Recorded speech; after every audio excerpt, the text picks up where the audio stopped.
का तो एक ही काम है, डराओ, जो डरता है उसको डराओ और जो बिकता है उसको खरीदो।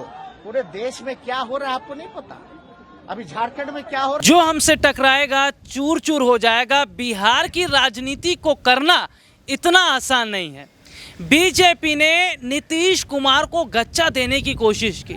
उद्धव ठाकरे की तरह नीतीश कुमार को भी खिलौना समझ बैठे, लेकिन बीजेपी ये बात भूल गई कि नीतीश कुमार कोई खिलौना नहीं।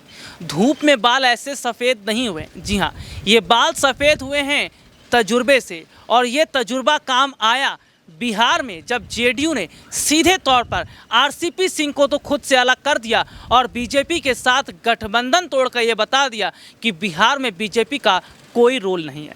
नमस्कार, मैं हूं राहुल शर्मा, आप देख रहे हैं SPN9 न्यूज़। स्वागत है आप सभी का हमारे इस खास प्रोग्राम में। प्रोग्राम की शुरुआत बिहार से। बिहार में नीतीश कुमार ने शेर पर सवा शेर वाली बात कर दी है। जी हाँ, शेर को सवा शेर मिल गया है।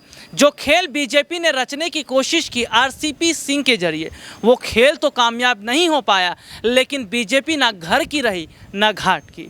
अच्छा खासा विधायकों का संख्या बल बिहार विधानसभा चुनाव में लेकर तो आए थे, लेकिन सब पानी पानी हो गया। नीतीश कुमार से पंगा लेकर फंस गई है बीजेपी। लेकिन क्या आज हम देख रहे हैं कि बीजेपी आने वाले समय में कोई बड़ा रोल बिहार में अपनाती नजर आएगी? और नीतीश कुमार ने जिस तरह बीजेपी के साथ शह और मात वाला खेल खेला है, तो क्या बीजेपी के लिए अब मुश्किलें बढ़ती नजर आएंगी? इन्हीं तमाम मुद्दों पर हमारे साथ बातचीत करने के लिए मौजूद है हमारे सहयोगी आशिफ। और आशिफ, बहुत बहुत स्वागत है आपका हमारे इस खास प्रोग्राम में। आशिफ, पहला सवाल, मुख्यमंत्री बनने का सपना तो तेजस्वी देख रहे थे, लेकिन बाजी तो नीतीश कुमार ने मार ली। क्या बीजेपी से रिश्ता तोड़ने के बाद या बीजेपी से अलग होने के बाद तेजस्वी के साथ भी धोखा कर बैठे? बिल्कुल, शुक्रिया राहुल सर। बिल्कुल, देखिए आपने स्टार्टिंग में बहुत अच्छी बातें कही कि आज बिहार में बीजेपी कच्चे भी हैं और पूरी तरह से बच्चे भी हैं। इसका सबसे बड़ा एग्जांपल ये है कि देखिए आज 15 साल से राजनीति कर रहे हैं नीतीश कुमार। उन्हें बाखूबी पता है कि बिहार की तरक्की के लिए क्या करना है, क्या नहीं करना है। लेकिन जब से यानी 2017 से जो है, जब से बीजेपी के साथ आई हैं, वाकई में आप देखिए तो शिक्षा व्यवस्था का बुरा हाल हो गया। इसीलिए अग्निपथ स्कीम को लेकर बच्चे भी जो है सड़कों पर आ गए और उसके खिलाफ उनके लिए वांटेड पोस्टर लगाकर बजाते उन्हें खोजा जा रहा है जेल में डालने के लिए। उसके बाद जातीय जनगणना का मसला हुआ था। तमाम मसलों को देखकर ये समझ में आ गई नीतीश कुमार को, ये तो बीजेपी के साथ रहकर हम तो गुलामी कर रहे हैं, तो गुलामी करने से अच्छा है कि अब बगावती करें। लेकिन बीजेपी ने यहाँ पे थोड़ा सा चूक कर दी। वो सोचे कि उद्धव ठाकरे की तरह नीतीश कुमार बच्चे हैं और एकनाथ शिंदे की तरह जो है तमाम मंत्री को खरीद कर गुवाहाटी शिफ्ट कर जो है सरकार बना ली जाए। लेकिन यहाँ पर नीतीश कुमार ने बीजेपी के चक्रव्यूह से बच गया और वो उनके खेल को समझ लिए, और यही वजह है कि आज जो है वो आरजेडी के साथ यानी तेजस्वी के साथ मिलकर सरकार बना ले। अब सवाल ये है कि उनसे धोखा करेंगे। देखिए मुझे नहीं लगता, क्योंकि नीतीश कुमार और लालू के साथ काफ़ी समय से वो वक्त बिता चुके हैं, उनके साथ रहे भी हैं और अच्छा बिहार में उन्होंने काम किया है। मुझे लगता है कि यहाँ से बिहार का तरक्की होगा, एजुकेशन पर ध्यान दिया जाएगा। आरोप प्रत्यारोप तो होती रहती हैं, तो ये जो धोखे वाली शब्द है मुझे नहीं लगता। लेकिन बीजेपी के साथ उनका हटना बहुत ज़रूरी था, क्योंकि बीजेपी के रहते हुए बिहार की तरक्की तो नहीं हो सकती, ये 100% है। बिहार में बीजेपी जब तक थी तब तक तरक्की नहीं हो पाती, ये युवा भी कह रहे थे। लेकिन आशिफ, हम देख रहे हैं कि चलिए ठीक है, नई सरकार बन गई, दोबारा मुख्यमंत्री बन गए नीतीश कुमार, तेजस्वी यादव ने भी डिप्टी सीएम की जो है शपथ ले ली है। खुशियां तो बहुत है, लेकिन ये खुशियां 2.5 महीने की, 6 महीने की या 5 साल की हैं, कैसे देखा जा रहा है?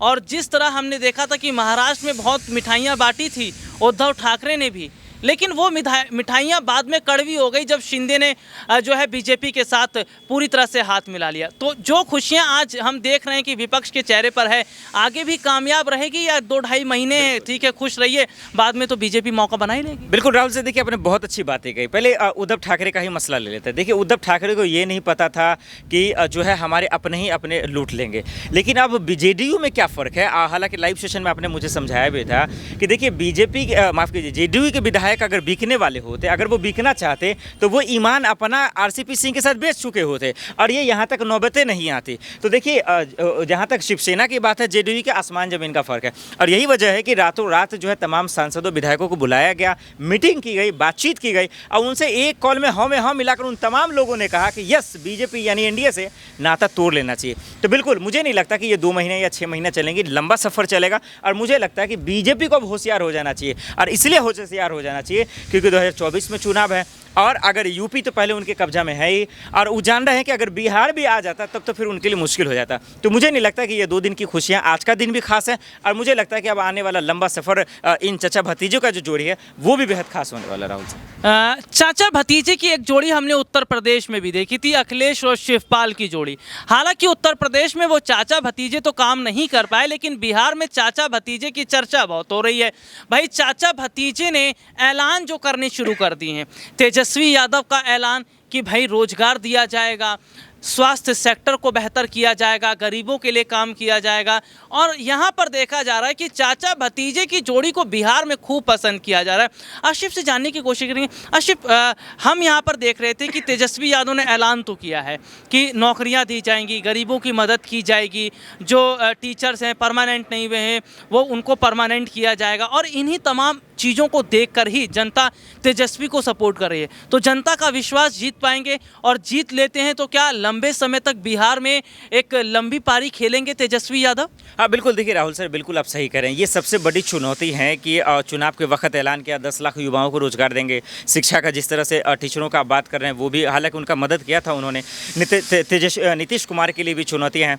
मुझे लगता है कि देखिए अभी जिस तरह से लालू के बेटे तेजस्वी यादव एक तो नौजवान भी हैं और वो अभी नहीं चाहते कि तमाम जो है सिर्फ सत्ता की मलाई अपने ही खाएं। मुझे लगता है कि अभी जनता को भी खिलाएंगे, और खिलाएंगे तो मुझे लगता है 2025 में विधानसभा चुनाव है, 2024 में लोकसभा चुनाव है, और उनमें वो गलतियां नहीं करना चाहते। तो अभी मुझे लगता है कि वो विश्वास पे खड़े उतर पाएंगे, और अगर उतरेंगे तभी वो लंबा पारी खेल पाएंगे। नहीं उतरेंगे तो फिर वही वाला हाल हो जाएगा, फिर जो है उन्हें सत्ता से हाथ धोना पड़ेगा। तो मुझे लगता है कि तमाम चुनौतियाँ हैं युवाओं के लिए, जो अग्निपथ स्कीम के टाइम जो है परेशान दिख रहे थे, भर्तियाँ नहीं निकाली जा रही थी।